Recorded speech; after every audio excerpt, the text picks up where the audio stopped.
સુરતના પાલ વિસ્તારની મહિલા સાથે દુષ્કર્મ અને બ્લેકમેલિંગની ચોંકાવનારી ઘટના આવી સામે. પરિણીતાની ઇજ્જત સાથે ₹50 લાખના ઘરેણા અને ₹2,59,000 પણ નરાધમે લૂંટ્યા. પાલ વિસ્તારમાં આવેલ શીતલ ફોટો સ્ટુડિયોના માલિક અર્જુન કથારિયાનું કારસ્તાન.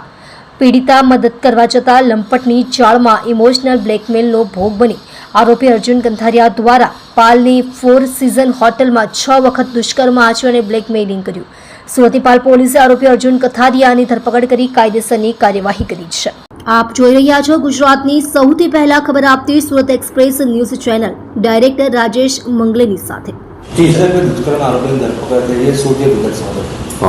તારીખ 26/6/2025ના રોજ પાલ પોલીસ સ્ટેશનમાં એક મહિલાએ BNS 2023ની કલમ 64(2) M 318(4) 352 મુજબની ફરિયાદ અર્જુન ધ્રુપદ કંથારિયા નાઓ વિરુદ્ધ આપેલ છે. એ બાબતે હકીકત એવી છે કે ભોગ બનનાર મહિલાની પુત્રીનું ફોટોશૂટ કરવાનું હતું. જે ફોટોશૂટ બાબતે શીતલ ફોટો સ્ટુડિયોના અર્જુનભાઈનો સંપર્ક કરવામાં આવેલ. અર્જુનભાઈ મારફતે આ ફોટોશૂટ કરવામાં આવેલ. જે બાદ મહિલા અર્જુનભાઈના સંપર્કમાં આવતા અર્જુનભાઈએ એને લલચાવી ફોસલાવી પ્રલોભનો આપી એની પાસેથી પૈસા ઉછીના માગવાની શરૂઆત કરેલી.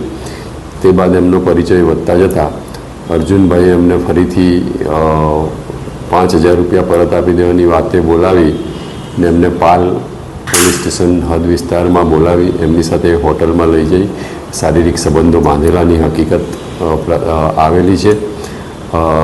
તે બાદ અર્જુનભાઈએ મહિલા પાસેથી ₹52,49,000થી 49,000 જેટલાના સોનાના દાગીનાઓ અવારનવાર પડાવી લીધેલા છે. જે બાબતની ફરિયાદ આવતા ગુનો રજીસ્ટર કરવામાં આવેલ છે.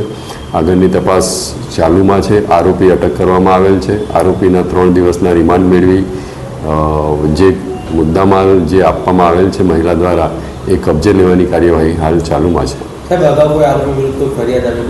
હાલ અત્રેના રેકોર્ડ પર એવું કોઈ ઉપલબ્ધ નથી કે અગાઉ કોઈ આરોપી વિરુદ્ધ કોઈ ગુનો દાખલ થયેલ હોય. હાલ તપાસ ચાલુ હોય. આગળની તપાસ જેમ જેમ થશે તેમ તેમ આગળની પ્રગતિ આપણને જણાવવામાં આવશે.